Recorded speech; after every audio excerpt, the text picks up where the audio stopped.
Hello everyone, this is your friend CSD Saluja welcoming you all on YouTube channel. क्या हाल चाल है बच्चे आप सबके? उम्मीद करता हूँ सब अच्छे होंगे। तो आज इस पर्टिकुलर वीडियो में बच्चे हम लोग अपने GIGL and ईबीसीएल revision lecture series का लेक्चर नंबर 6 स्टार्ट करने जा रहे हैं। इससे पहले 5 लेक्चर्स की अगर मैं बात करूँ तो उसमें हम लोगों ने अपने jurisprudence, interpretation and general laws के 5 इंपॉर्टेंट चैप्टर्स के रिवीजन लेक्चर को कंप्लीट किया था। आज इस पर्टिकुलर क्लास से, आज लेक्चर नंबर 6 से हम अपने economic, business and commercial law के चैप्टर्स के रिवीजन्स को स्टार्ट करने जा रहे हैं। क्योंकि ये जो पर्टिकुलर रिवीजन लेक्चर सीरीज है दोनों सब्जेक्ट को कंबाइन करती है। तो 5 लेक्चर्स हम लोगों ने jurisprudence, interpretation and general laws के कर लिए। अब 5 से 6 चैप्टर्स हम लोग पहले economic, business and commercial laws के भी करेंगे। तो साइड बाय साइड जो बच्चे दोनों ग्रुप दे रहे हैं उनके ये दोनों सब्जेक्ट्स का रिवीजन होता चला जाएगा। ठीक है, अब मेरी बात को ध्यान से सुनिएगा। जो 5 चैप्टर्स हम लोगों ने jurisprudence, interpretation and general laws के किए थे उनकी लाइव डाउट सेशन क्लासेस भी स्टार्ट हो रही हैं। तो जो भी बच्चे उन particular live doubt session classes को देखना चाहते हैं वो इसी नंबर पर, जिस नंबर पे मैंने आपको नोट्स के लिए रिक्वेस्ट की थी कि अगर आपको नोट्स चाहिए तो आप उस पर मैसेज करके वो नोट्स ले सकते हैं। वही पर्टिकुलर बच्चे इसी नंबर पे अगर वो चाहें तो वो डाउट्स लाइव सेशन क्लास को अटेंड कर सकते हैं। रिक्वेस्ट देंगे, हम आपको लिंक प्रोवाइड करेंगे और गूगल मीट पे हम उसकी लाइव सेशन क्लास देंगे। ठीक है, तो इससे होगा क्या कि जो जो चैप्टर्स हमारे रिवाइज होते जा रहे हैं उसके डाउट्स भी क्लियर होते जाएंगे साइड बाय साइड ही। हमको लिंगर ऑन नहीं करना पड़ेगा, बहुत टाइम के लिए वेट नहीं करना पड़ेगा। तो आइए स्टार्ट करते हैं आज की इस पर्टिकुलर वीडियो को। आज हम इस पर्टिकुलर वीडियो में बच्चे जो अपने economic, business and commercial laws का चैप्टर स्टार्ट करने जा रहे हैं। The name of the chapter is benami transaction prohibition act. But 2006 amendment act आने के बाद इस पर्टिकुलर एक्ट का नाम चेंज कर दिया गया और अब आज हम इस पर्टिकुलर एक्ट को किस नाम से जानते हैं? कहते हैं prohibition of benami property transactions act 1988।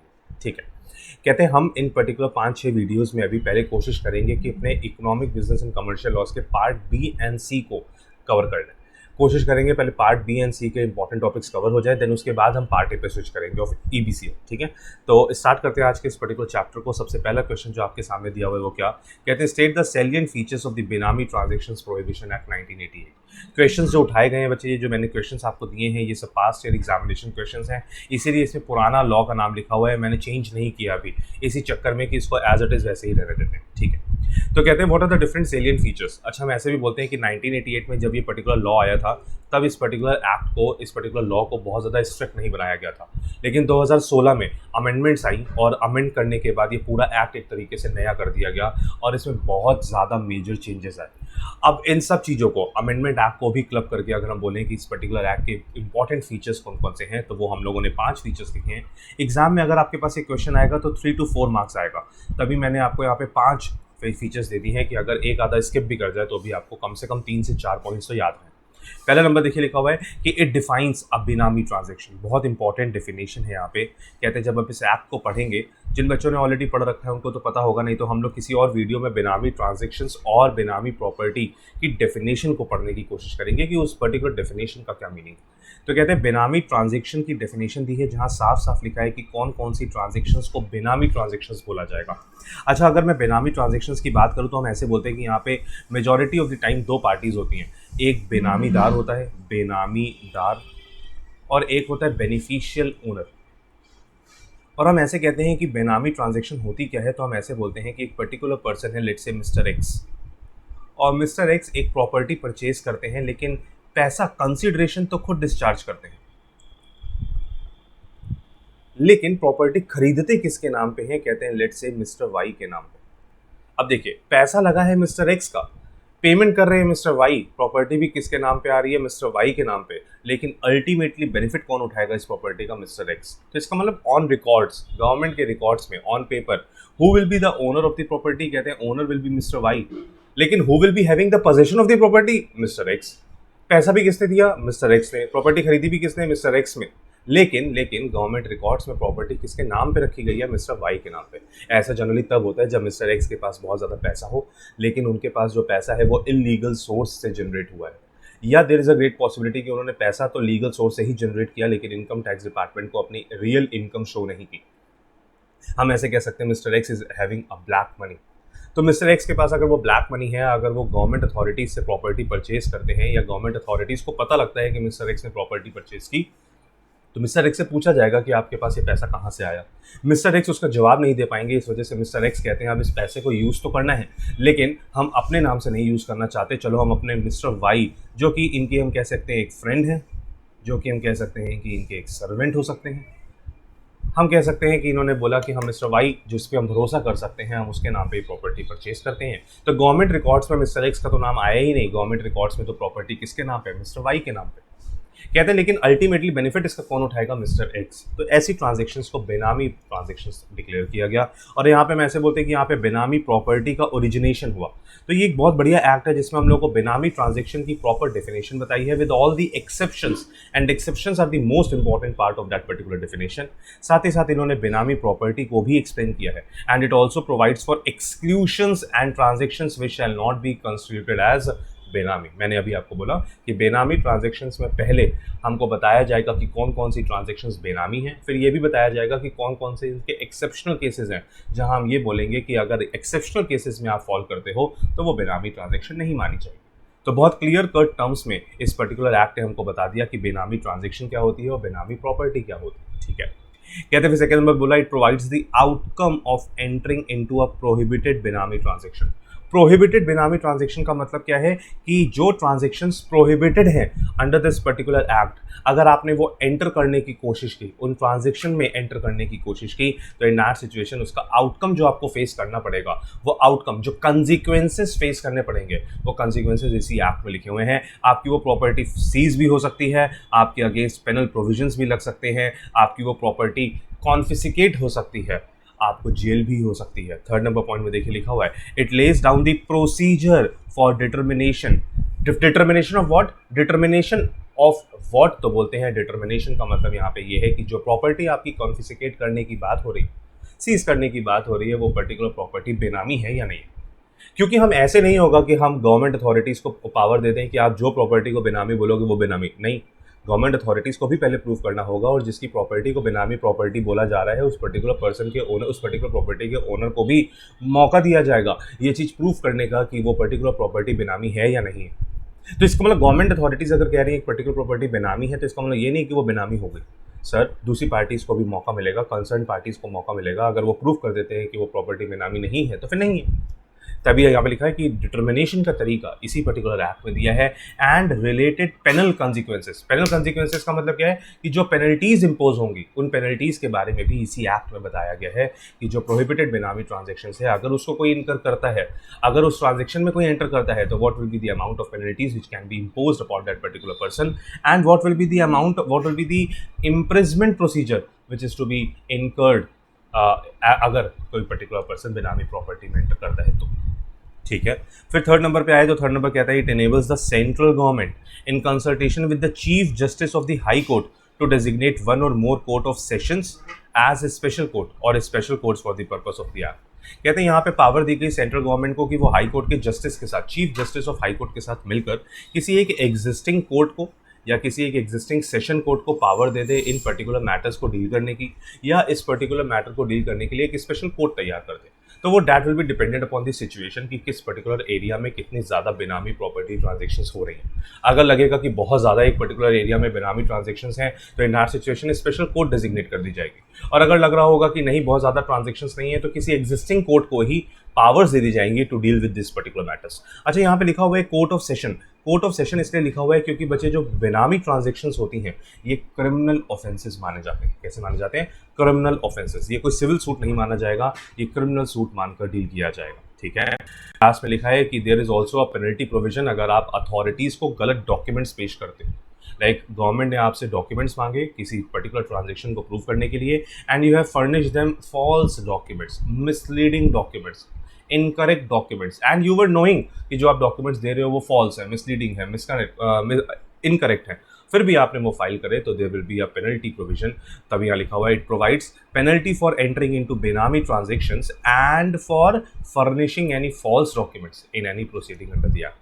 तो अगर हम इंपॉर्टेंट पॉइंट्स को हाईलाइट करें तो सेकंड नंबर पॉइंट पे जैसे मैंने आउटकम को हाईलाइट किया, इसी तरीके से फर्स्ट नंबर पॉइंट पे मैं हाईलाइट करूंगा definition of benami transaction and benami property. बहुत important point. Second number procedure for determination, बहुत अच्छी बात है।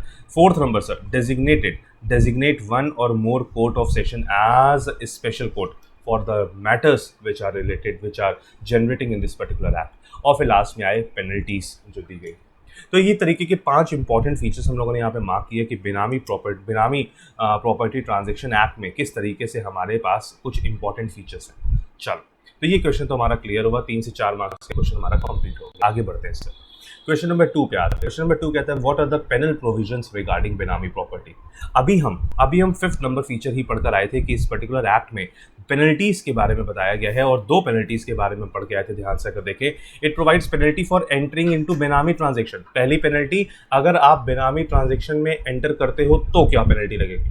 दूसरी पेनल्टी, अगर आपने अथॉरिटीज को गलत इंफॉर्मेशन प्रोवाइड की, फॉल्स इंफॉर्मेशन प्रोवाइड की, फॉल्स डॉक्यूमेंट्स दिए, तो क्या पेनल्टी होगी। तो सर इसके रिगार्डिंग 2 रेलेवेंट सेक्शन से पढ़ेंगे, एक सेक्शन 53 एंड एक section 54 of benami transaction act. अभी देखो यहाँ पे लिखा है सेक्शन 53 एंड सेक्शन 54। सेक्शन 53 होगा regarding penalty on benami transactions, और सेक्शन 54 होगा penalty for filing false documents. तो 2 बात करेंगे। यहाँ पे देखिए क्या लिखा है। Section 53 states that where any person enters into a benami transaction in order to defeat the provisions of law. पहला पॉइंट पढ़िएगा, इन 3 पॉइंट को हम अच्छे से डिस्कस करेंगे। पहले नंबर पे लिखा है कि कोई भी पर्टिकुलर पर्सन किसी बेनामी ट्रांजैक्शन में एंटर करता है in order to defeat the provisions of any law. Sir किसी पर्टिकुलर लॉ को वायलेट कर देता है इस बेनामी ट्रांजैक्शन में एंटर करने की वजह से, या सर हम ऐसे बोलते हैं कि एक पर्टिकुलर लॉ में एक इंपॉर्टेंट पॉइंट दिया था और उसको मिस करने के लिए उन्होंने वो बेनामी ट्रांजैक्शन एंटर किया। लाइक एग्जांपल देते हैं कि इनकम टैक्स एक्ट में लिखा है कि आपको अपनी इनकम डिस्क्लोज करनी है, आपको अपनी असेट्स डिस्क्लोज करनी है, लेकिन जब आप अपनी इनकम और असेट्स डिस्क्लोज करते हो तो इनकम टैक्स डिपार्टमेंट आपसे पूछ सकता है कि what is the legal source of your income. बिल्कुल पूछेगा आपसे। अब यहाँ पे हम ऐसे बोल रहे हैं कि आप अपना लीगल सोर्स ऑफ इनकम उतना नहीं दिखाना चाहते जितना एक्चुअल में है। क्यों? क्योंकि उतना दिखाओगे तो टैक्स भी ज़्यादा लगेगा, जितनी ज़्यादा इनकम उतना ज़्यादा टैक्स। अब आप इनकम टैक्स एक्ट के प्रोविजन से बचना चाहते हो, अपनी इनकम को कम दिखाना चाहते हो, क्योंकि अगर आपने इनकम ज़्यादा दिखाई तो आपके ऊपर टैक्स ज़्यादा लगेगा। कहते now you want to defeat the provisions of income tax act and to defeat those provisions, आप अपनी ब्लैक मनी को यूज़ करना चाहते हो in a particular property, but you can not own that property in your own name. इस वजह से आप किसी दूसरे पर्टिकुलर पर्सन के नाम से वो प्रॉपर्टी परचेज कर रहे हो, तो हम यहाँ बोलेंगे कि you want to defeat the provisions of income tax act. ठीक। सेकंड नंबर लिखा to avoid payment of statutory dues. कहते हैं स्टैच्यूटरी ड्यूज यहाँ पे है इनकम टैक्स एग्जाम्पल में। स्टैच्यूटरी ड्यूज का मतलब है कि एज पर लॉ आपके ऊपर कुछ ड्यूज थे और आप वो पे नहीं करना चाहते, इस वजह से आपने बेनामी ट्रांजैक्शन में एंटर किया। लाइक हम कह सकते हैं outstanding income tax amount, outstanding GST amount. कह रही है ये ऐसे स्टैच्यूटरी ड्यूज है जो पे करने हैं आपको। स्टैच्यूटरी मतलब as per law you are required to pay those amounts, but उन अमाउंट से बचने के लिए, उन पेमेंट्स को अवॉइड करने के लिए आप इन बेनामी ट्रांजैक्शंस में एंटर कर रहे हो। और लास्ट में लिखा to avoid payments to creditors. आप अपने क्रेडिटर्स को ये दिखाना चाहते हो कि हमारे पास पैसा ही नहीं है, और आपके पास था बट आपने उस पैसे को कैसे रूट कर दिया, बेनामी ट्रांजैक्शन के थ्रू खत्म कर दिया। कहते हैं the beneficial owner, in this case the beneficial owner, कौन था बेनिफिशियल ओनर, स्टार्टिंग में ही बोल कर आए थे, the benamidar and any other person who abets or induces. Abets or induces का मतलब बताया यहाँ पे एक तरीके से अगर हिंदी में बोले तो शाह देना। हाँ, शाह देने का मतलब क्या होता है कि किसी को उकसाना, कि to do a criminal activity, to do a crime. तभी यहाँ पे लिखा the beneficial owner, benamidar and any other person who abets or induces any person to enter into the benami transaction shall be guilty of the offence of benami transaction. अगर sir वो ऐसा कुछ भी करते हैं तो इन दैट सिचुएशन हम यही मान के चलेंगे कि they are guilty of this particular benami transaction. तभी यहाँ पे बोल रहे हैं कि फिर से पढ़िएगा, where any person enters into benami transaction. पहले लाइन में लिखा था कोई भी पर्टिकुलर पर्सन अगर बेनामी ट्रांजैक्शन में एंटर करता है इन पर्टिकुलर पॉइंट्स के बेसिस पे, तो द बेनिफिशियल ओनर, द बेनामीदार, और या उनका साथ देने वाला या उनको उकसाने वाला कोई भी पर्टिकुलर पर्सन अगर है, तो that particular person will be guilty of the offence of benami transaction. Section 53 कहते हैं पेनल्टी क्या लगेगी, तो कहते हैं whoever is found guilty of the offence of benami transaction shall be punishable with. पहले नंबर पे रिग्रस इम्प्रिजमेंट। 2 तरीके की इम्प्रिजमेंट होती है, हम सीआरपीसी में पढ़ते हैं, आईपीसी में भी पढ़ते हैं। रिग्रस इम्प्रिजमेंट का मतलब एक होती है स्पेशल, एक होती है सिंपल इम्प्रिजमेंट, एक होती है rigorous imprisonment. Rigorous imprisonment harsh nature की होती है, हार्ड लेबर कराई जाएगी इसमें। तभी लिखा rigorous imprisonment for a term which shall not be less than 1 year but which may extend to 7 years. तो मिनिमम जो जेल लिखी है वो 1 साल की लिखी है और मैक्सिमम जो लिखी है वो 7 ईयर्स की लिखी है। एंड साथ ही साथ जेल तो होगी ही होगी, and shall also be liable to fine which may extend to 25% of the fair market value of the property. कौन सी प्रॉपर्टी? कहते हैं फेयर मार्केट वैल्यू की डेफिनेशन भी, इसकी भी डेफिनेशन हमको कहाँ दी हुई है, डेफिनेशन दी हुई है इसी पर्टिकुलर एक्ट में कि फेयर मार्केट वैल्यू क्या होगी। और हम ऐसे बोल रहे हैं कि जो भी प्रॉपर्टी आपकी बेनामी प्रॉपर्टी डिक्लेयर हुई है उसकी फेयर मार्केट वैल्यू का 25% आपको पेनल्टी अमाउंट भी देना होगा, फाइन भी देना होगा। ठीक है, तो इसका मतलब हम ऐसे कह सकते हैं कि जो सेक्शन 53 है ना, ये सेक्शन 53 पेनल्टी लगाता है किस पे, बेनामी ट्रांजैक्शंस पे। और ये बेनामी ट्रांजैक्शंस पे दो तरीके की पेनल्टी इंपोज करता है। कैसी कैसी? एक तो इम्प्रिजमेंट की और एक प्लस फाइन की। प्लस इसलिए लगाया क्योंकि दोनों चीज़ें एक साथ लगेंगी, वर्ड लिखा हुआ है एंड। ठीक है, सेक्शन 54 पे आते हैं। कहते हैं सेक्शन 54 पे आते हैं। सेक्शन 54 कहता है penalty for false information which provides that any person who is required to furnish information, कोई एक पर्टिकुलर पर्सन है जिसको कुछ इन्फॉर्मेशन प्रोवाइड करनी है under this act, knowingly gives, word बहुत इंपॉर्टेंट है, नोइंगली का मतलब है intentionally, you are giving false information to any authority or furnishes any false document in any proceeding under this act। अभी आप देखेंगे कि false information किसी अथॉरिटी को कैसे देते हैं, और हम नीचे ये भी देखेंगे कि जब आपकी कोई प्रोसीडिंग चल रही होगी तो आप उसमें फॉल्स डॉक्यूमेंट कैसे दोगे। लाइक इनिशिएटिंग ऑफिसर ने कोई डॉक्यूमेंट मांगा, या अभी हम नीचे पढ़ेंगे अप्रूवल अथॉरिटी ने कोई डॉक्यूमेंट मांगा, आपने गलत डॉक्यूमेंट दे दिया, या एडजुडिकेटिंग अथॉरिटी के सामने प्रोसीडिंग चल रही है। 3 नाम लिए मैंने, अभी तीनों नाम नीचे आएंगे। हम ऐसे बोलेंगे इनिशिएटिंग ऑफिसर, एक अप्रूवल अथॉरिटी, और एक थर्ड नंबर पे आप पढ़ेंगे एडजुडिकेटिंग अथॉरिटी। तो एडजुडिकेटिंग अथॉरिटी जो होती है ये एडजुडिकेशन के मैटर डील करती है, ये प्रोसीडिंग डील करेगी। अगर एडजुडिकेटिंग अथॉरिटी में आपने कोई पर्टिकुलर डॉक्यूमेंट गलत तरीके से पेश किया, गलत डॉक्यूमेंट पेश कर दिया, देन सेक्शन 54 में कवर हो जाओगे। या इनिशिएटिंग ऑफिसर और अप्रूवल अथॉरिटी ने आपसे कोई डॉक्यूमेंट मांगा और आपने गलत इन्फॉर्मेशन पेश कर दी, तभी भी आप सेक्शन 54 में कवर हो जाओगे। Then that particular person who is giving false information shall be punishable with rigorous imprisonment again, लेकिन ऊपर रिगरस इम्प्रिजमेंट थी 1 साल और 7 साल, यहाँ घटकर हो गई minimum 6 months and maximum 5 years। ऊपर अगर हम बोलें तो जो पेनल्टी, जो फाइन लग रहा था वो लग रहा था 25% of the fair market value of the property, यहाँ घट के वो कितना हो गया 10% of the fair market value of the property. तो हम अगर दोनों को क्लब करें, सर दोनों को क्लब करके एक जगह लिखवा दीजिए कि पेनल्टी अमाउंट है क्या। बच्चे हमको इतना ही याद करना है पेनल्टी अमाउंट इसमें, और हम ऐसे बोलेंगे सेक्शन 53 और यहाँ बोलेंगे सेक्शन 54। अगर हम इम्प्रिजमेंट की बात करें, किसकी बात करें? इम्प्रिजमेंट की।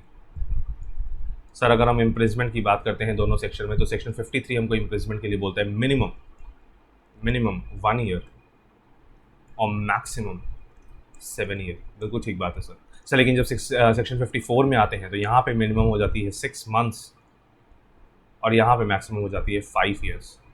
सर अगर पेनल्टी फाइन की बात करें, सर फाइन की बात करें, फाइन की अगर बात करें तो सर फाइन यहाँ पे लग जाता है 25% सेक्शन 53 में, और जब हम यहाँ पे सेक्शन 54 में आ जाते हैं तो यहाँ लग जाता है 10% of the fair market value. तो हम ऐसे बोल सकते हैं कि यहाँ पे जो फॉल्स डॉक्यूमेंट पेश कर रहे हो वहाँ पे पेनल अमाउंट थोड़े कम है, लेकिन इतने भी कम नहीं है, क्योंकि पहले जब हम बात करते हैं कि अमेंडमेंट एक्ट आने से पहले की बात करते हैं तो तब तो पेनल प्रोविजंस कुछ और ही रिलैक्स थे। आज फिर भी इनको रिगरस इम्प्रिजमेंट में कवर कर दिया गया। ठीक है, तो 2 क्वेश्चन हमारे इंपॉर्टेंट कवर हो गए, पेनल्टीज का क्वेश्चन कवर हो गया और एक salient features, what were the important features of this particular act, वो भी कवर हो गया। नेक्स्ट मोस्ट इंपॉर्टेंट क्वेश्चन जो आपसे 6 मार्क्स तक में भी पूछा जा सकता है, 6 मार्क्स में भी पूछा जा सकता है कि what is the discuss the notice and attachment of property involved in बेनामी ट्रांजैक्शन। कहते हैं किस तरीके से ये नोटिस आती है या किस तरीके से हमारी प्रॉपर्टी बेनामी ट्रांजैक्शन एक्ट में, बेनामी प्रॉपर्टी प्रोहिबिशन एक्ट में हमारी प्रॉपर्टी को अटैच किया जा सकता है। अटैच करने का मतलब क्या है बच्चे, जरा मेरी बात को ध्यान से समझिएगा। अटैचमेंट का मतलब क्या होता है कि आपकी प्रॉपर्टी अगर किसी इनिशिएटिंग ऑफिसर को लगती है कि आपकी प्रॉपर्टी एक बेनामी प्रॉपर्टी है, और उसको लगता है कि आपको, जब कंसर्न्ड पर्सन को ये पता लग जाए कि इनिशिएटिंग ऑफिसर उसकी प्रॉपर्टी की इंस्पेक्शन कर रहा है, इन्वेस्टिगेशन कर रहा है, इन दैट सिचुएशन कहीं वो पर्टिकुलर पर्सन अपनी प्रॉपर्टी बेच ना दे, इसलिए उसकी प्रॉपर्टी को for the time being attach कर लिया जाता है। अटैच करने का मतलब होता है एक तरीके से आपके कुछ राइट्स आपसे ले लिए जाते हैं। अच्छा, प्रॉपर्टी आपसे नहीं ली जाती, सिर्फ आपके एलिनिएशन के राइट, किसके राइट? एलिनिएशन के राइट पर रिस्ट्रिक्शन लगा दी जाती है। एलिनेशन का मतलब अब आप उस प्रॉपर्टी को डिस्पोज ऑफ नहीं कर सकते, बेच नहीं सकते बिना परमिशन के फ्रॉम द कंसर्न्ड अथॉरिटीज। तो अटैचमेंट का मतलब है प्रॉपर्टी आज भी आप ही के पास है, लेकिन आपकी प्रॉपर्टी पर रेस्ट्रिक्शंस लगा दी गई हैं, आप फर्दर उसको डिस्पोज ऑफ नहीं कर सकते जब तक डिपार्टमेंट आपको रिलैक्सेशन ना देते। तभी ध्यान से देखिएगा, बहुत ध्यान से सुनिएगा, सेक्शन 24 पढ़ने जा रहे हैं हम यहाँ पे।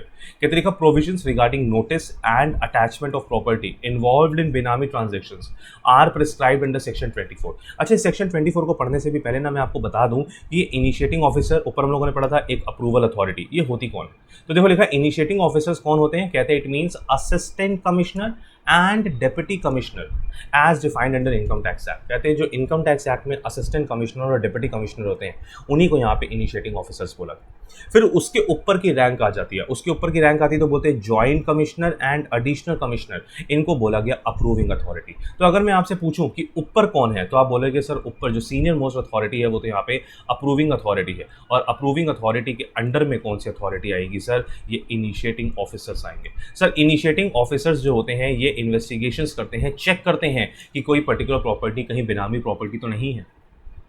इनिशिएटिंग ऑफिसर्स इस पर्टिकुलर मैटर को रोल आउट करते हैं। तभी सेक्शन 24 में सबसे पहली लाइन में देखो लिखा हुआ है, बहुत ध्यान से पढ़ना, वेयर द इनिशिएटिंग ऑफिसर। अगर आपने पहले से पढ़ा हुआ है मुझसे या किसी और से अलग बात है, अगर आपको थोड़ा सा भी डाउट है तो जरा इस चीज़ को वापस से पढ़िएगा, वर्ड टू वर्ड समझिए, तब जाके आपको वापस से क्लियर हो जाएगा। तभी देखो क्या लिखा, where the initiating officer on the basis of material in his position.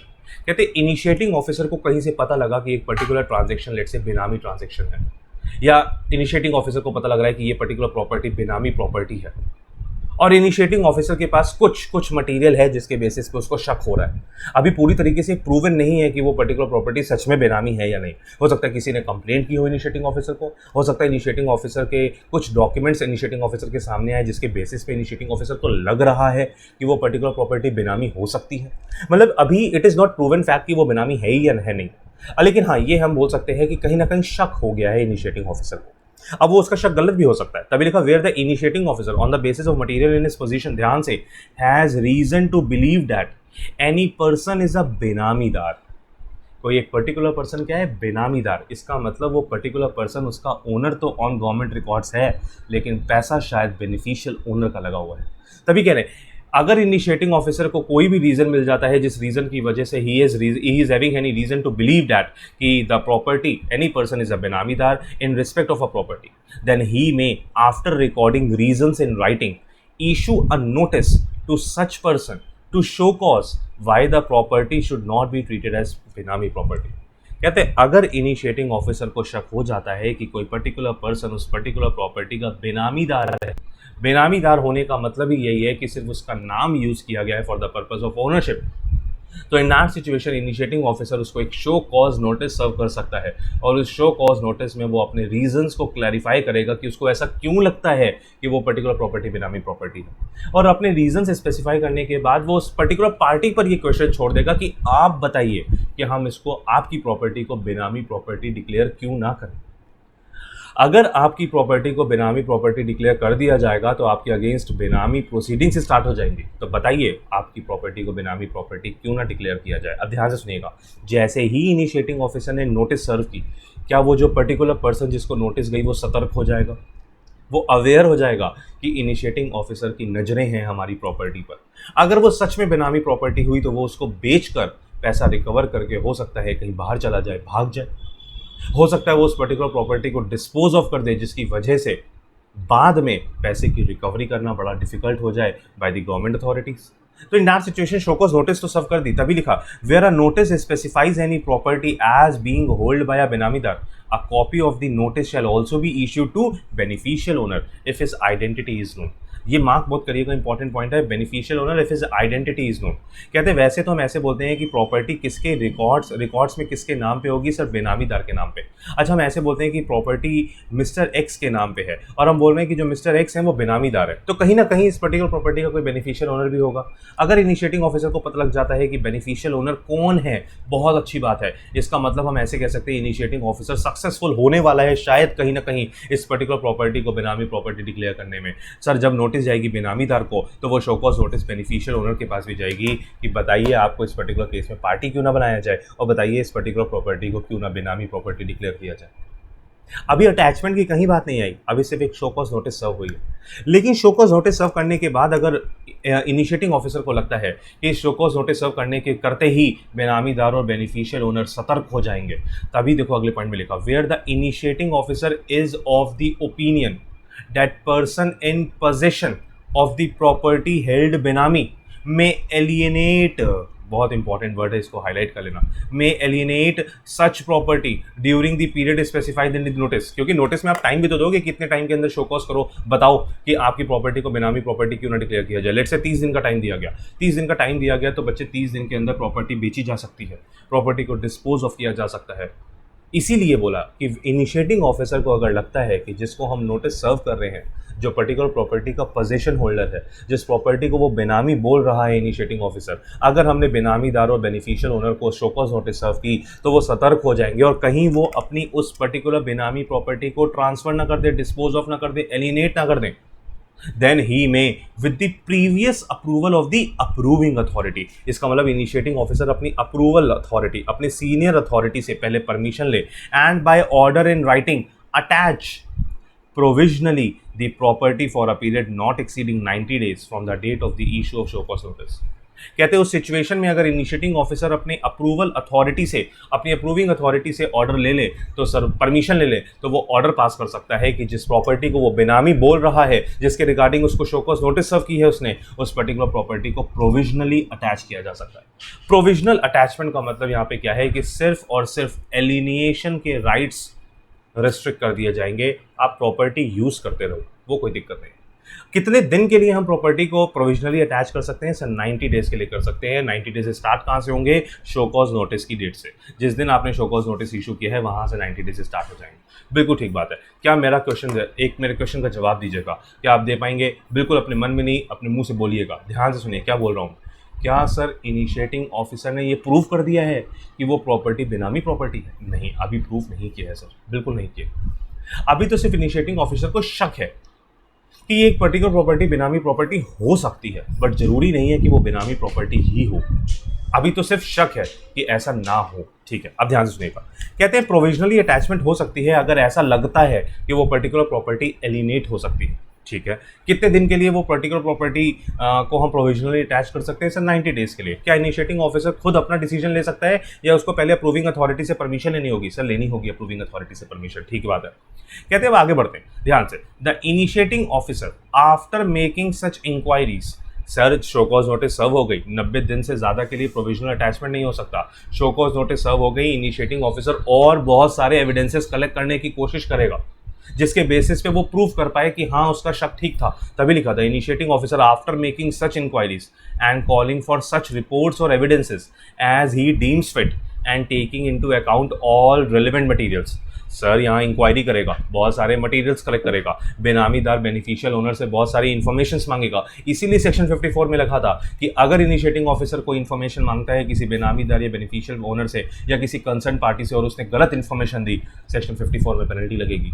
तभी यहाँ पे लिखा shall within a period of 90 days from the date of issue of show cause notice. मेरी बात को ध्यान से सुनिएगा सर, जब शो कॉज नोटिस सर्व होगी, SCN जिसको मैं बोल रहा हूँ, नोटिस दो तरीके की हो सकती है। एक में तो सिर्फ और सिर्फ रीजन पूछा जाए कि आपकी प्रॉपर्टी को बेनामी प्रॉपर्टी क्यों ना डिक्लेयर किया जाए, और दूसरा शो कॉज नोटिस में प्रोविजनल अटैचमेंट भी हो सकता है। तभी यहाँ पे लिखा फर्स्ट पॉइंट में हम लिखते हैं no provisional attachment. Sir show cause notice serve हुई लेकिन कोई प्रोविजनल अटैचमेंट का ऑर्डर नहीं आया, नो प्रोविजनल अटैचमेंट। लेकिन सर सेकेंड नंबर नोटिस में हम बोलते हैं कि there is a provision of, there is an order of provisional attachment. कहते हैं ओहो, दो अलग अलग बातें हैं। बिल्कुल सर, दो अलग अलग बातें हैं। ध्यान से सुनिए कौन कौन सी दो अलग अलग बात। सर पहली शो कॉज नोटिस ऐसी है जिसमें कोई प्रोविजनल अटैचमेंट का ऑर्डर नहीं है, लेकिन दूसरी शो कॉज नोटिस ऐसी है जिसमें ऑर्डर है प्रोविजनल अटैचमेंट का। क्या दो अलग अलग बातें हो सकती हैं? बिल्कुल हो सकती है। कहते हैं ध्यान से सुनिएगा, शो कॉज नोटिस दोनों में सर्व हुई है, इसमें कोई बात नहीं। सर अगर प्रोविजनल अटैचमेंट हुई भी होगी तो जो प्रोविजनल अटैचमेंट हुई है वो 90 डेज से ज्यादा के लिए नहीं हो सकती। बिल्कुल ठीक बात है। कहते हैं जब शो कॉज नोटिस आपने सर्व की तो इनिशिएटिंग ऑफिसर यहाँ 90 दिन के अंदर अंदर एविडेंसेस कलेक्ट करेगा। 90 दिन के अंदर क्या करेगा? एविडेंसेस कलेक्ट करेगा, इंक्वायरी करेगा, इन्वेस्टिगेशन करेगा, एविडेंसेस कलेक्ट करेगा, डॉक्यूमेंट्स निकालेगा, इंफॉर्मेशन निकालेगा, जिसके बेसिस पे वो रेलेवेंट मटेरियल के बेसिस पे ये प्रूव कर पाए कि हाँ सच में उसका शक ठीक था। सर ध्यान से सुनिएगा, where provisional attachment has not been made. मान लीजिए कोई शो कॉज नोटिस थी और प्रोविजनल अटैचमेंट नहीं हुआ, प्रोविजनल अटैचमेंट नहीं है, शो कॉज नोटिस है और प्रोविजनल अटैचमेंट नहीं है ही नहीं प्रोविजनल अटैचमेंट। ठीक, कहते हैं इस सिचुएशन में क्या होगा? ध्यान से क्या होगा? कहते हैं where provisional attachment has not been made, pass an order provisionally attaching the property with the prior approval of the approving authority till the passing of the final order made by adjudicating authority. अब मेरी बात को ध्यान से सुनिए, इसका मतलब show cause notice में अभी कोई प्रोविजनल अटैचमेंट नहीं है, ठीक है, शो कॉज नोटिस में प्रोविजनल अटैचमेंट नहीं आई। अब हम बात करते हैं कि 90 दिन के अंदर अंदर, शो कॉज नोटिस सर्व करने के 90 दिन के अंदर अंदर वो कोशिश करेगा रेलेवेंट मटेरियल्स कलेक्ट करने की। अगर उसको रेलेवेंट मटेरियल्स मिल गए तो वो इस पर्टिकुलर मैटर को ध्यान से सुनिएगा, ध्यान से सुनिएगा, pass an order provisionally attaching the property with the prior approval of the approval authority. Sir अब वो सारे रेलेवेंट मटेरियल कलेक्ट करके भेजेगा अप्रूविंग अथॉरिटी को, और अप्रूविंग अथॉरिटी से बोलेगा देखो सर, जब शो कॉज नोटिस सर्व की थी तब तो हमको शक नहीं था इतना ज़्यादा, तब हमने प्रोविजनल अटैचमेंट की डिमांड नहीं की, लेकिन सर अब हमारे पास रेलेवेंट मटेरियल है, अप्रूवल अथॉरिटी इस पर्टिकुलर प्रॉपर्टी को प्रोविजनली अटैच करने का ऑर्डर दिया जाए। सर ये केस हम कब पढ़ रहे हैं? जब पहले प्रोविजनल अटैचमेंट का ऑर्डर वाज नॉट मेड। इसका मतलब हम पहली वाली सिचुएशन में हैं, no provisional attachment has been made. Sir इस सिचुएशन में हो क्या रहा है, जरा मेरी बात को ध्यान से समझिएगा, मैं इसको साफ साफ लिखता हूँ यहाँ पे। कहते लिखा no provisional attachment has been made, बिल्कुल ठीक बात है सर, कोई प्रोविजनल अटैचमेंट का ऑर्डर पहले नहीं आया था, सिर्फ शो कॉज नोटिस दी गई थी। प्रोविजनल अटैचमेंट तो नहीं आया था, लेकिन यहाँ पर initiating officer relevant material collect करेगा। क्या कलेक्ट करेगा? Relevant material. Sir relevant material collect करने के बाद अगर उसको लगा हाँ सच में ये तो प्रॉपर्टी बेनामी प्रॉपर्टी है, वो तुरंत अप्रूवल अथॉरिटी पे जाएगा। कहाँ पे जाएगा? अप्रूवल अथॉरिटी पे, और अप्रूवल अथॉरिटी से बोलेगा कि सर इस पर्टिकुलर प्रॉपर्टी को प्रोविजनली क्या कर दिया जाए? अटैच। लेकिन ध्यान से सुनिएगा सर, अब जो प्रोविजनल अटैचमेंट हो रही है वो 90 दिन के लिए नहीं होगी, वो कब तक के लिए होगी? कहते हैं जब तक कि फाइनल ऑर्डर ना आ जाए, किसका? Of adjudicating authority. अब अगर मैं आपसे टाइम पूछूं तो आप 90 दिन नहीं बोलेंगे, बिल्कुल नहीं बोलेंगे। अब आप ये बोलेंगे कि इस पर्टिकुलर प्रॉपर्टी को अटैच कर दिया जाए तब तक के लिए जब तक एडजुडिकेटिंग अथॉरिटी का फाइनल ऑर्डर नहीं आ जाता। सर ये एडजुडिकेटिंग अथॉरिटी क्या है? जब आप बेनामी प्रॉपर्टी एक्ट का, ट्रांजैक्शन एक्ट का पढ़ेंगे पूरी तरीके से लॉ, तो उसमें लिखा हुआ है कि सर ये adjudicating authority central government notify करके इस पर्टिकुलर एडजुडिकेटिंग अथॉरिटी को फ्रेम करेगी, जिसमें एक चेयरपर्सन होगा, 2 मेंबर होंगे, इनकी बेंचेस भी हो सकती हैं। तो कुल मिला के हम ऐसे भी कह सकते हैं कि पहले इनिशिएटिंग ऑफिसर, फिर अप्रूवल अथॉरिटी, फिर एडजुडिकेटिंग अथॉरिटी। ठीक सर, अभी तक कुल मिला के हमको ये पता लग गया कि शो कॉज नोटिस सर्व हुई थी, शो कॉज नोटिस में कोई प्रोविजनल अटैचमेंट नहीं था। शो कॉज नोटिस सर्व करने के बाद 90 दिन के अंदर अंदर इनिशिएटिंग ऑफिसर ने अपनी इन्वेस्टिगेशन की, रेलेवेंट मटेरियल कलेक्ट की है। उसके बाद उस रेलेवेंट मटेरियल को कलेक्ट करने के बाद उसको लगा कि प्रॉपर्टी का प्रोविजनल अटैचमेंट होना जरूरी है, क्योंकि प्रॉपर्टी शायद बेनामी प्रॉपर्टी है। वो इन सारे फैक्ट्स को अप्रूवल अथॉरिटी तक भेजेगा, अप्रूवल अथॉरिटी उसको चेक करेगी। अगर अप्रूवल अथॉरिटी को लगा हाँ सच में ये प्रॉपर्टी बेनामी ट्रांजेक्शन हो सकती है, वो इस पर्टिकुलर प्रॉपर्टी को अगेन प्रोविजनली अटैच करेंगे। कब तक के लिए? सर 90 डेज़ के लिए नहीं, तब तक के लिए जब तक एडजुडिकेटिंग अथॉरिटी का फाइनल ऑर्डर नहीं आ जाता। ठीक सर। अच्छा सर, ऐसा भी तो हो सकता है कि इनिशिएटिंग ऑफिसर ने रेलेवेंट मटेरियल कलेक्ट किया, अप्रूवल अथॉरिटी को भेजा, और अप्रूवल अथॉरिटी कहती नहीं नहीं नहीं नहीं, इनिशिएटिंग ऑफिसर तुम्हारे रेलेवेंट मटेरियल में इतना दम नहीं है, ये रेलेवेंट है ही नहीं, हम प्रॉपर्टी को अटैच नहीं कर रहे। तो कह रहे हैं decide where provisional attachment has not been made, decide not to attach the property as specified in the notice with the prior approval of the approving authority। हो सकता है आपके क्योंकि रेलेवेंट मटेरियल नहीं मिला, अप्रूवल अथॉरिटी को लगता है कि नहीं प्रॉपर्टी अटैच नहीं होनी चाहिए, नहीं होगी। तो 2 रीज़न हो सकते थे, हम लोगों ने दोनों डिस्कस कर लिए। अब हम कहते हैं, आते हैं दूसरे वाले केस पे। Sir show cause notice serve हुआ था और शो कॉज नोटिस में ही आपकी प्रॉपर्टी प्रोविजनली अटैच हो गई थी, provisional attachment has been made. लेकिन सर जो ये प्रोविजनल अटैचमेंट हुआ था वो सिर्फ 90 दिन के लिए हुआ था। सिर्फ कितने दिन के लिए हुआ था? 90 दिन के लिए। इस 90 दिन में इनिशिएटिंग ऑफिसर ने बहुत सारे मटीरियल कलेक्ट किए, सारे मटीरियल को अप्रूविंग अथॉरिटी के तक भेजा। अप्रूविंग अथॉरिटी तक जब रेलेवेंट मटीरियल पहुंचे तो अप्रूविंग अथॉरिटी के पास फिर अगेन 2 ऑप्शन।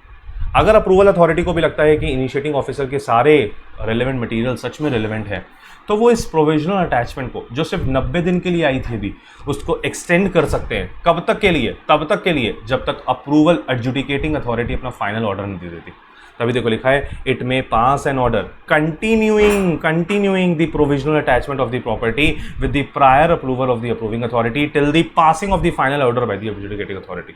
ठीक, सेकंड नंबर पे लिखा, और अगर हो सकता है कि अप्रूवल अथॉरिटी को लगे कि ये पर्टिकुलर मटेरियल रिलेवेंट नहीं है, फिर क्या होगा? कहते हैं उस सिचुएशन में रिवोक कर दो। किसको रिवोक करोगे? रिवोक करने का मतलब कैंसिल कर दो। कौन से ऑर्डर को कैंसिल कर दो? सर वो जो 90 दिन के लिए प्रोविजनली अटैचमेंट की थी ना, कैंसिल कर दो उसको, क्योंकि रेलेवेंट मटेरियल इनिशिएटिंग ऑफिसर को कलेक्ट नहीं हुए। ठीक सर, अब हमको यहाँ पे बात समझ में आ रही है। ठीक, बिल्कुल समझ में आ रही है। 2 ही केस हो सकते हैं, दोनों केस हमने यहाँ पे कवर कर लिए। अब आगे देखते हैं क्या लिखा है। कह रहे लिखा where the initiating officer passes an order continuing the provisional attachment of the property. कह रहे मान लो इनिशिएटिंग ऑफिसर ने यहाँ पे ऑर्डर पास किया कि कंटिन्यू करते हैं इस अटैचमेंट ऑर्डर को, अप्रूवल अथॉरिटी से उसने परमिशन ले ली कि जब तक एडजुडिकेटिंग अथॉरिटी का फाइनल डिसीजन नहीं आ जाता तब तक प्रॉपर्टी को प्रोविजनली अटैच करो। कहते हैं अगर ऐसा डिसीजन लिया गया है where the initiating officer passes an order continuing the provisional attachment of the property or passes an order provisionally attaching the property, he shall within next 15 days from the date of attachment draw up a statement of the case and refer it to the adjudicating authority. कहते हैं अगर बाद में पहले जो show cause notice सब हुई थी वहाँ वाले प्रोविजनल अटैचमेंट की बात नहीं कर रहे, रेलेवेंट मटेरियल कलेक्ट करने के बाद भी अगर प्रॉपर्टी को प्रोविजनली अटैच किया जाता है कब तक के लिए, till the final order of the adjudicating authority, तो आपको 15 दिन के अंदर अंदर ये मैटर रेफर करना होगा टू द एडजुडिकेटिंग अथॉरिटी। तो उम्मीद करता हूँ बच्चे आपको ये सेक्शन 24 का पूरा प्रोसीजर क्लियरली समझ में आ गया। चलो हमारे 3 क्वेश्चंस यहाँ पे कवर हो गए। 3 क्वेश्चंस कौन कौन से कवर हो गए, एक हमारा इंपॉर्टेंट फीचर्स जो इस एक्ट के थे वो कवर हो गए, सेकंड नंबर पे हमने पेनल्टी पढ़ ली सेक्शन 53, 54 में, थर्ड नंबर पे हम लोगों ने यहाँ पे प्रोसीजर पढ़ लिया सेक्शन 24 का, नोटिस सर्व करने का, प्रॉपर्टी को प्रोविजनली अटैच करने का। अभी ध्यान रखना, अभी सिर्फ प्रॉपर्टी प्रोविजनली अटैच हुई है, अभी सिर्फ इनिशिएटिंग ऑफिसर और अप्रूवल अथॉरिटी ने अपना रोल प्ले किया है, अभी एडजुडिकेटिंग अथॉरिटी बीच में आई ही नहीं है, क्योंकि लास्ट पैराग्राफ में हम छोड़ के ही वहीं पे आए थे कि सर सेक्शन 24 कहता है कि अगर आपकी प्रॉपर्टी प्रोविजनली अटैच हो गई है तो इनिशिएटिंग ऑफिसर की ड्यूटी बनती है कि वो 15 दिन के अंदर इस पर्टिकुलर मैटर को कहाँ ट्रांसफर करे, एडजुडिकेटिंग अथॉरिटी के सामने। एडजुडिकेटिंग अथॉरिटी एडजुडिकेशन करेगी, दोनों पार्टीज की बातों को सुनेगी, फिर आगे डिसीजन लेगी। ठीक सर।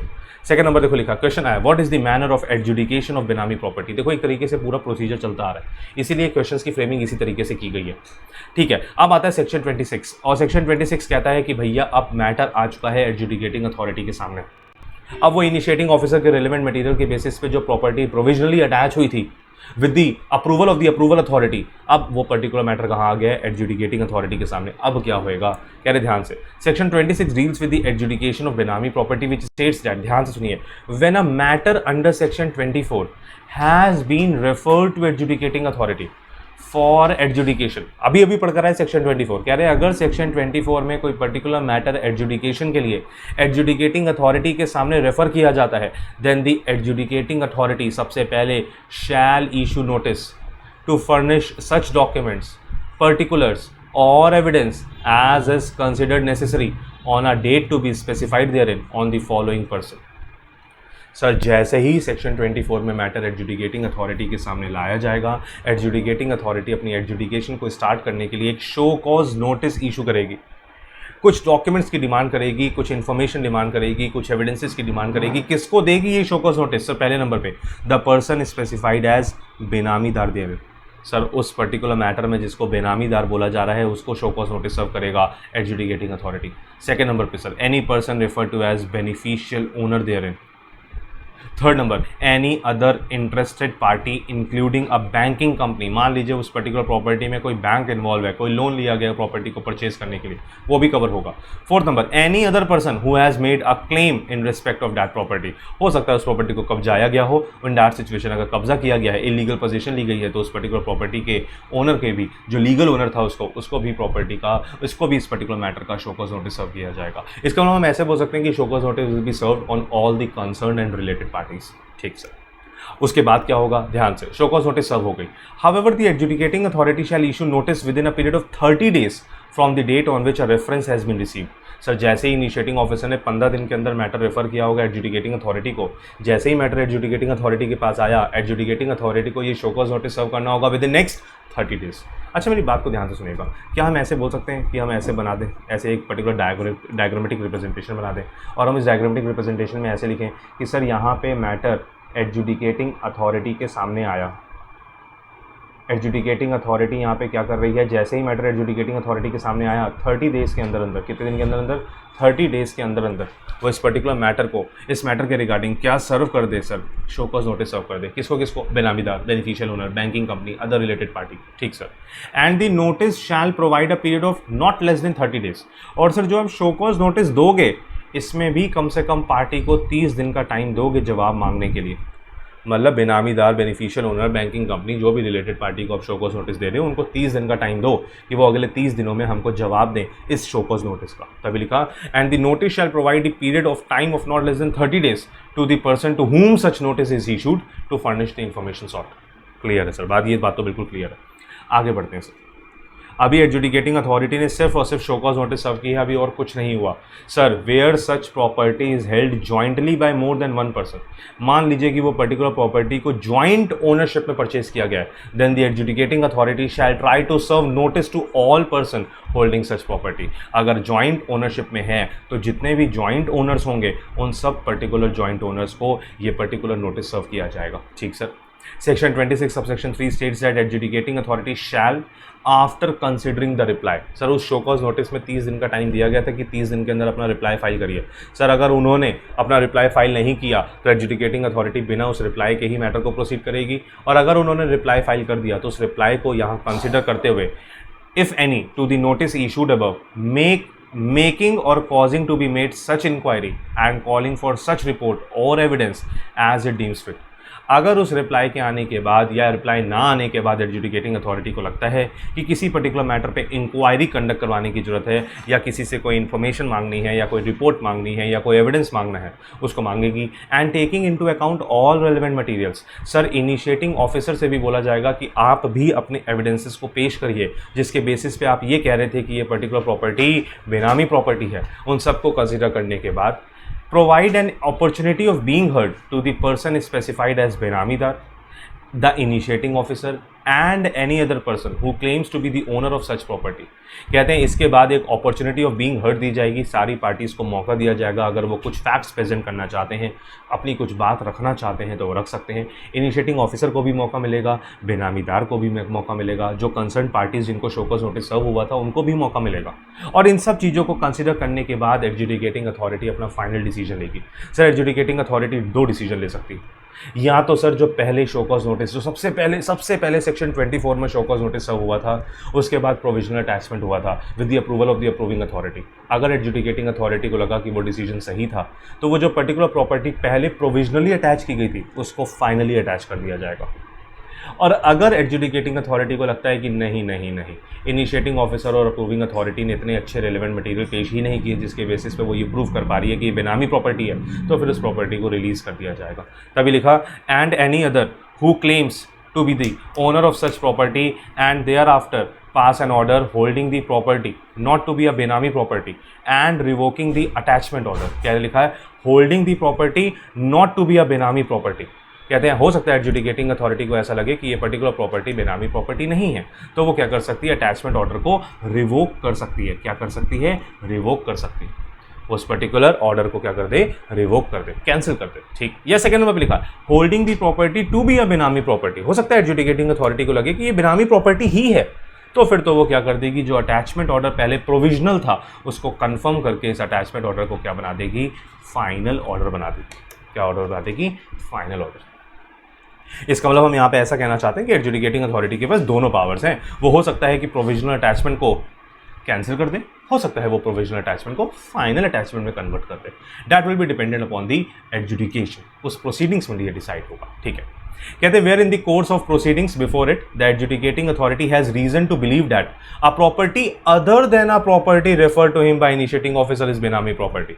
मान लीजिए सर एडजुडिकेटिंग अथॉरिटी के सामने प्रोसीडिंग्स चल रही हैं और उस प्रोसीडिंग में एडजुडिकेटिंग अथॉरिटी को किसी दूसरी प्रॉपर्टी के बारे में पता लगता है कि कोई दूसरी प्रॉपर्टी भी बेनामी हो सकती है। तो सर क्या मैटर चल रहा है, लेट्स से मैटर चल रहा है प्रॉपर्टी 1 के रिगार्डिंग, लेकिन बहुत सारे डॉक्यूमेंट्स आए, बहुत सारे एविडेंसेस आए, बहुत सारे रेलेवेंट मटेरियल्स पेश किए गए हैं, बहुत सारी इंक्वायरी हुई है, और उसके बाद पता लगता है एडजुडिकेटिंग अथॉरिटी को कि प्रॉपर्टी 1 तो चलो है ही है जो है, प्रॉपर्टी 2 भी नजर आ रही है कि ये भी बेनामी हो सकती है। तो क्या इसका भी मैटर यहाँ पे रेफर कर दिया जाए, तुरंत के तुरंत डील कर दिया जाए? तभी देखो लिखा है where in the course of proceeding, matter proceed कर रहा है, before it adjudicating authority has reason to believe that a property other than a property referred to him by the initiating officer is also a benami property, so it shall provisionally attach the property and the property shall be deemed to be a property referred to him on the date of receipt of the reference under section 24। तो उस particular property को भी provisionally attach कर देगी adjudicating authority और section 24 के according अब procedure चलेगा। ठीक सर। तो अब यहाँ पे हमने सेक्शन 24 भी कवर कर लिया, सेक्शन 26 भी कवर कर लिया। उम्मीद करता हूँ आपको बात समझ में आई। आगे बढ़ते हैं सर, नेक्स्ट क्वेश्चन आता है और नेक्स्ट क्वेश्चन इसी का नेक्स्ट सेक्शन आ जाता है, सेक्शन 27, 28, 29 इसी में डील करेंगे और देखते हैं क्या लिखा है। कहते हैं what are the provision relating to confiscation and vesting of benami property. कहते हैं ध्यान से सुनिएगा, सेक्शन 27 यहाँ पे अपना रोल तब प्ले करेगा जब एडजुडिकेटिंग अथॉरिटी, जब कौन सी authority, adjudicating authority final attachment का ऑर्डर सुना दे। किसका ऑर्डर सुना दे? फाइनल अटैचमेंट का। इसका मतलब हम ऐसे बोल रहे हैं कि एडजुडिकेटिंग अथॉरिटी को लगता है कि प्रॉपर्टी सच में कॉन्फिस्केट होनी चाहिए, फाइनली अटैच होनी चाहिए।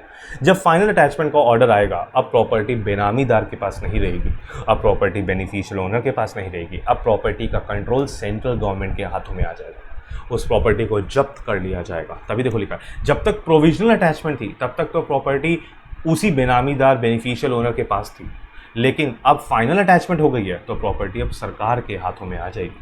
तभी लिखा section 27 states that where an attachment order is passed in respect of any property held as benami property. और ये जो अटैचमेंट ऑर्डर है ये फाइनल अटैचमेंट ऑर्डर है, ये क्या है? फाइनल है, ये प्रोविजनल नहीं है। कहते सेक्शन 27 कहता है कि अगर कोई फाइनल अटैचमेंट ऑर्डर पास हो जाता है किसी प्रॉपर्टी के रिगार्डिंग और उस प्रॉपर्टी को बेनामी प्रॉपर्टी डिक्लेयर कर दिया जाता है, the adjudicating authority shell after giving an opportunity of being heard to the person concerned make an order confiscating the property held to be as the benami property।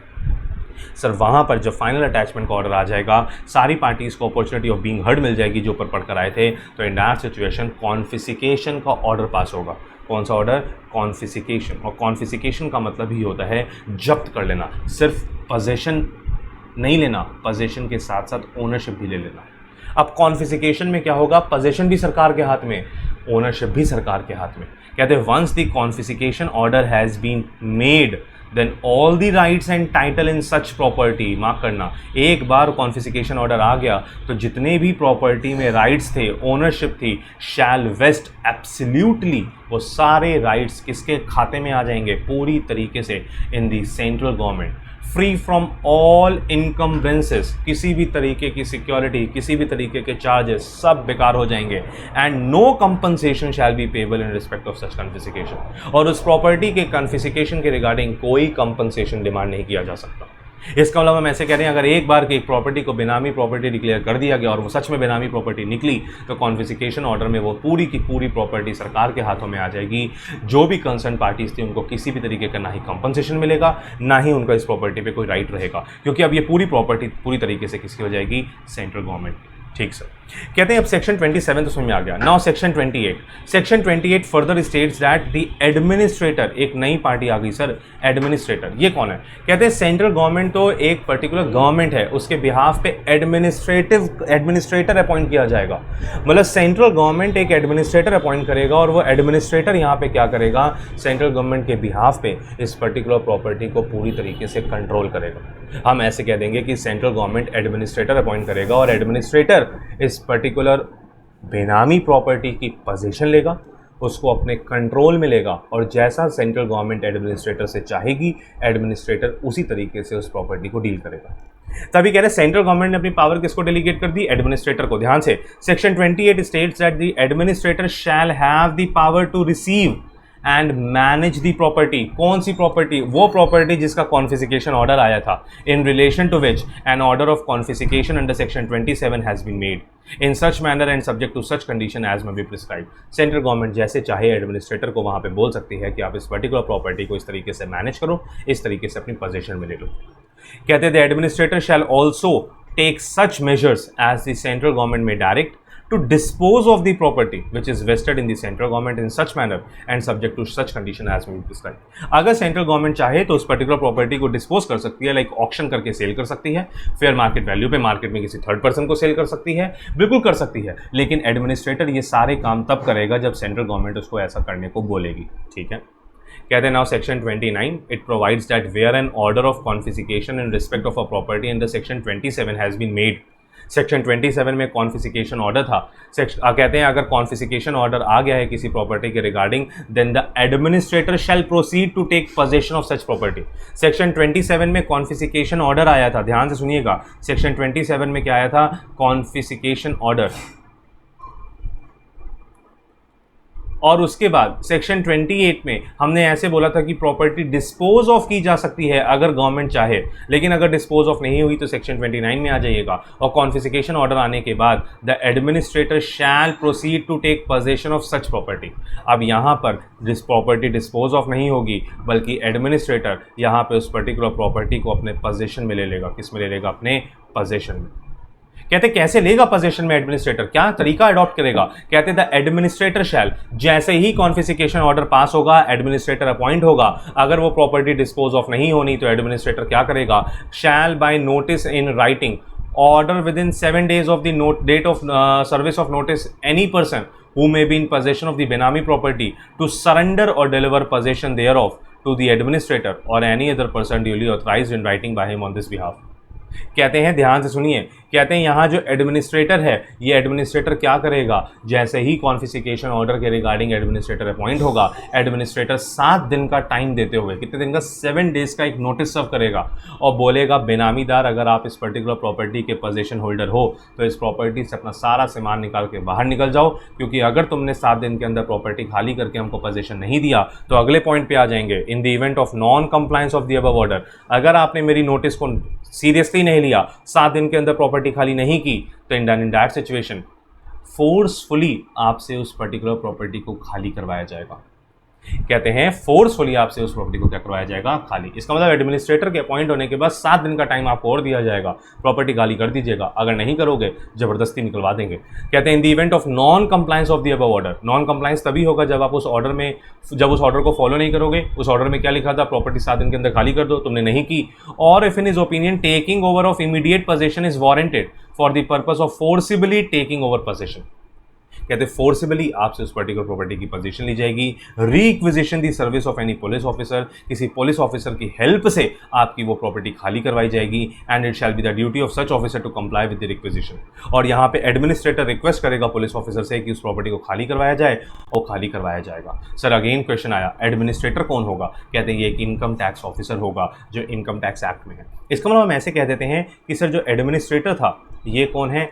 ITO, income tax officer. बिल्कुल सही sir. जो initiating officer थे sir ये कौन थे? कहते हैं ये सर असिस्टेंट और डिप्टी कमिश्नर थे ऑफ इनकम टैक्स। बिल्कुल ठीक बात है सर। सर उसके बाद फिर जो अप्रूवल अथॉरिटी थी वो कौन थी सर? सर अप्रूवल अथॉरिटी थी एडिशनल और जॉइंट कमिश्नर। बिल्कुल ठीक बात है सर। सर फिर लास्ट में आए एडजुडिकेटिंग अथॉरिटी कौन थी? सर कहते हैं एडजुडिकेटिंग अथॉरिटी के बारे में तो सेंट्रल गवर्नमेंट नोटिफाई करेगी, ये इन सबसे ऊपर हुई।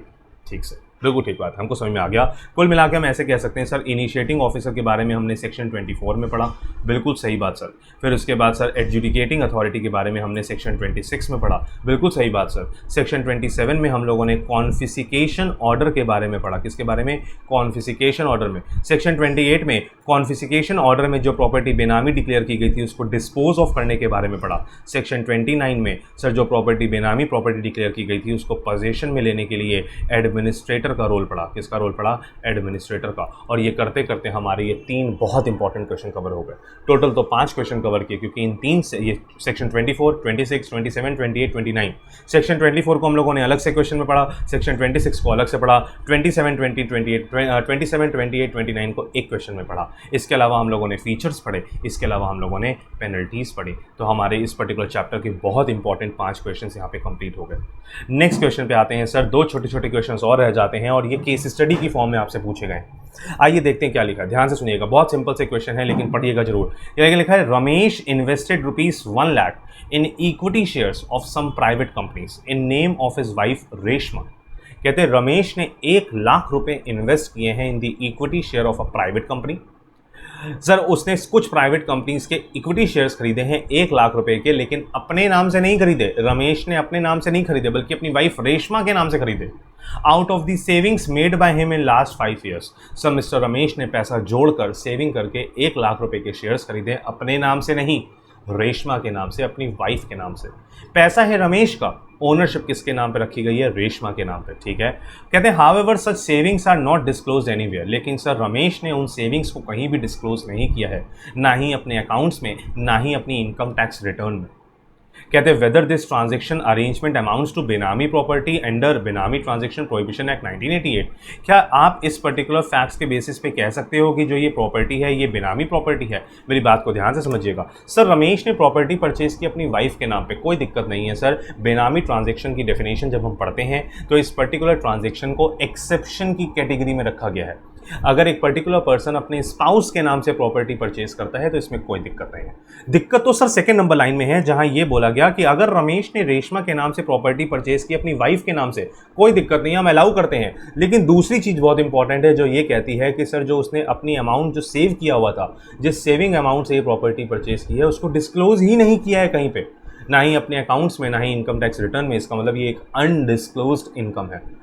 सर क्या ये पर्टिकुलर प्रॉपर्टी बेनामी प्रॉपर्टी मानी जाए? बिल्कुल मानी जाएगी। Not just because of the reason कि उसने अपनी वाइफ के नाम पे खरीदी। वाइफ के नाम पे खरीदता कोई बात नहीं थी, कोई दिक्कत ही नहीं थी, लेकिन सर अपनी वो सेविंग को उसको डिस्क्लोज तो करना चाहिए था। सर ये तो अनडिस्क्लोज्ड इनकम है, इसको हम बेनामी प्रॉपर्टी ही मानेंगे उस वजह से क्योंकि ये अनडिस्क्लोज्ड इनकम है, ना कि उस वजह से क्योंकि ये वाइफ के नाम पे खरीदी गई है। क्योंकि वाइफ के नाम पे खरीदना बेनामी ट्रांजेक्शन के एक्सेप्शनल केस में आ जाता है, एक्सेप्शन में आ जाता है, जो अलाउड। कहते लिखा benami transaction is a transaction or arrangement whereby the identity of real owner that is the beneficial owner of the property is concealed, छुपाई जाती है, by showing someone else name who is called as benamidar as owner on records. हमने यही पढ़ा था sir. Property खरीदता beneficial owner है, लेकिन किसके नाम से? बेनामीदार के नाम से। ऑन रिकॉर्ड्स किसका नाम आता है? बेनामीदार का। नाम छुपाया किसका जाता है? बेनिफिशियल ओनर का। हमारे केस में भी ऐसे ही है सर। रमेश जो हैं वो इस पर्टिकुलर शेयर्स के रियल ओनर हैं, लेकिन किसके नाम पे प्रॉपर्टी परचेज की गई है? सर रेशमा के नाम पे। इसका मतलब रेशमा यहाँ पे बेनामीदार हैं और बेनिफिशियल ओनर है रमेश। ठीक सर। कहते हैं द बेनिफिशियल ओनर प्रोवाइड्स और page consideration for the purchase of property. बिल्कुल ठीक बात है सर। जो बेनिफिशियल ओनर होता है वही प्रॉपर्टी का कंसिडरेशन पे करता है। हम ये ऑलरेडी स्टार्टिंग में ही पढ़ चुके हैं। हाउएवर ध्यान से, if an individual purchases a property, if an individual purchases a property in the name of his spouse, हमारे केस में इंडिविजुअल है रमेश और उसने अपनी स्पाउस के नाम पे प्रॉपर्टी परचेज की है जो कि है रेशमा। कहते हैं और एनी चाइल्ड, या अपने बच्चे के नाम पे खरीदता, and the consideration is paid, ध्यान से मार्क करो, and the consideration is paid out of the known sources, then it will not be a benami transaction, क्योंकि ये बेनामी ट्रांजेक्शन के एक्सेप्शनल केस में आ जाता है। सर सब कुछ ठीक चल रहा था, सिर्फ रमेश ने अननोन सोर्सेस से ये प्रॉपर्टी परचेज की। सर क्योंकि जो पैसा उसने यहाँ पे लगाया है वो अनडिस्क्लोज इनकम है, इस वजह से ये प्रॉपर्टी बेनामी ट्रांजेक्शन कहलाई जाएगी। तभी लिखा as per the facts given case Ramesh invested ₹1 lakh in equity share, कोई दिक्कत नहीं है, of some private companies in the name of his wife Reshma, allowed था, out of the saving made by him in last 5 years, तो भी कोई दिक्कत नहीं है। ध्यान से, दिक्कत तो यहाँ अराइज हुई, which was not disclose in his accounts और इनकम टैक्स रिटर्न, क्योंकि तो सर ये नोन सोर्सेज की इनकम नहीं है, and hence investment is made from unknown source, therefore it amounts to benami transaction. इसी वजह से ये प्रॉपर्टी क्या कहलाई जाएगी? बेनामी प्रॉपर्टी, और ये ट्रांजेक्शन क्या कहलाई जाएगी? बेनामी ट्रांजेक्शन। बिल्कुल ठीक बात है सर। नेक्स्ट क्वेश्चन आता है और लास्ट क्वेश्चन आता है, लास्ट केस आता है, इसके बाद हमारी वीडियो कवर हो जाएगी और टोटल हम इस चैप्टर के 7 क्वेश्चंस को कवर कर लेंगे। ठीक है सर। तो हम लास्ट क्वेश्चन पे आते हैं और लास्ट क्वेश्चन हमसे क्या कहता है सर कि अगर अभी हम पढ़कर आए थे section 24, sir section 24 initiating officer sir show cause notice serve करता था, प्रॉपर्टी शायद प्रोविजनली अटैच कर भी सकता था, नहीं भी कर सकता था अगर एलियनेशन का इशू होता। फिर सर हमने पढ़ा था अप्रूवल अथॉरिटी यहाँ पे परमिशन देती थी इनिशिएटिंग ऑफिसर को कि प्रोविजनली अटैचमेंट करनी है या नहीं करनी। अगर इनिशिएटिंग ऑफिसर खुद शो कॉज नोटिस के साथ प्रोविजनली अटैचमेंट करता था तो 90 दिन की कर सकता था। अप्रूवल अथॉरिटी से परमिशन लेता बाद में रेलेवेंट मटीरियल्स पेश करने के बाद, तो सर अगर प्रॉपर्टी अगर प्रोविजनली अटैच होती तो तब तक हो सकती थी जब तक एडजुडिकेटिंग अथॉरिटी का फाइनल ऑर्डर नहीं आता। सही बात है सर, बिल्कुल सही बात है। सेक्शन 26 में आए तो सर एडजुडिकेटिंग अथॉरिटी पूरी प्रोसीडिंग करता है, उसके बाद 2 डिसीजन ले सकता है, या तो प्रॉपर्टी को फाइनली अटैच कर सकता है या प्रॉपर्टी के अटैचमेंट को रिवोक कर सकता है। सर अगर एडजुडिकेटिंग अथॉरिटी ने प्रॉपर्टी को फाइनली अटैच कर लिया तो क्या होगा? ओहो सर, एडजुडिकेटिंग अथॉरिटी ने अगर प्रॉपर्टी को फाइनली अटैच कर लिया तो कॉन्फिस्केशन ऑर्डर आ जाता है।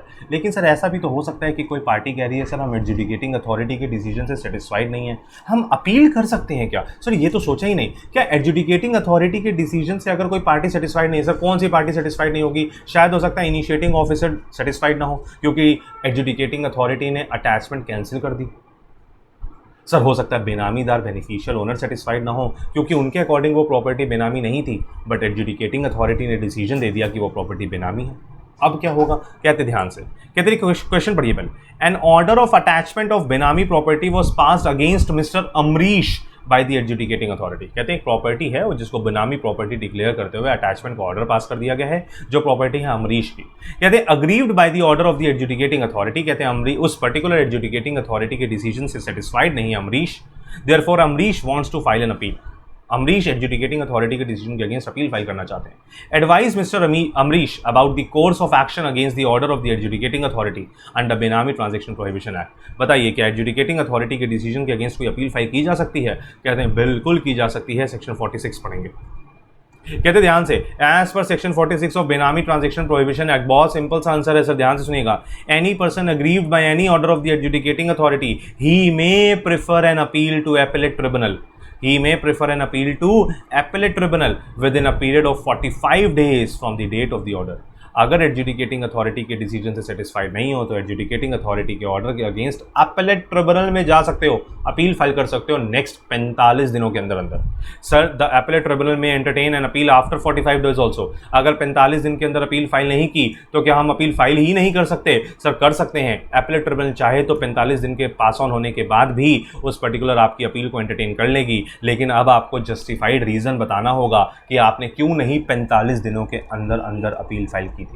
अगर आपकी डिले का रीजन जस्टिफाइड हुआ, अपीलेट ट्रिब्यूनल को जस्टिफाइड लगा, तो वो आपकी अपील को 45 डेज के बाद भी एंटरटेन कर लेगा, अदरवाइज नहीं करेगा। तभी लिखा the appellate tribunal may entertain any appeal after 45 days also if it is satisfied that the appellant was prevented by sufficient cause from filing the appeal in time. Clear है sir? कहते हैं such appeal shall be made in prescribe from along with the prescribe fees. कोई दिक्कत नहीं है। Sir हमारे case में आए तो लिखा 10 Amrish is advised to file an appeal to appellate tribunal within a period of 45 days from the date of order of the adjudicating authority. तो सर हमारे केस में हम अमरीश को यही एडवाइस करेंगे कि अगर वो एडजुडिकेटिंग अथॉरिटी के डिसीजन से सेटिस्फाइड नहीं है तो वो अपील फाइल कर ले with the appellate tribunal next 45 days. चलो तो दैट इज ऑल बचे फॉर दिस पर्टिकुलर वीडियो। उम्मीद करता हूँ आपको इस पर्टिकुलर चैप्टर के सातों ही क्वेश्चन समझ में आए। इसकी एक वीडियो हम लोग और ट्राई करेंगे कि पर्टिकुलर कुछ 2-3 क्वेश्चन जो रह गए हैं वो हम अपनी नेक्स्ट वीडियो में कवर कर लें, जिसमें बहुत इंपॉर्टेंट एक क्वेश्चन रह जाता है, like what is the definition of benami transaction. ये बेनामी ट्रांजैक्शन की डेफिनेशन क्या है? ऑल्दो जिन बच्चों ने क्लासेस की हुई हैं उनको पता होगा, बट देन ऑल्सो मैं एक बार रिवीजन के तौर पे भी उसको जरूर एक्सप्लेन करूंगा। तो that is all for this particular video. उम्मीद करता हूँ आपको समझ में आया। Enjoy your day, good bye, bye bye.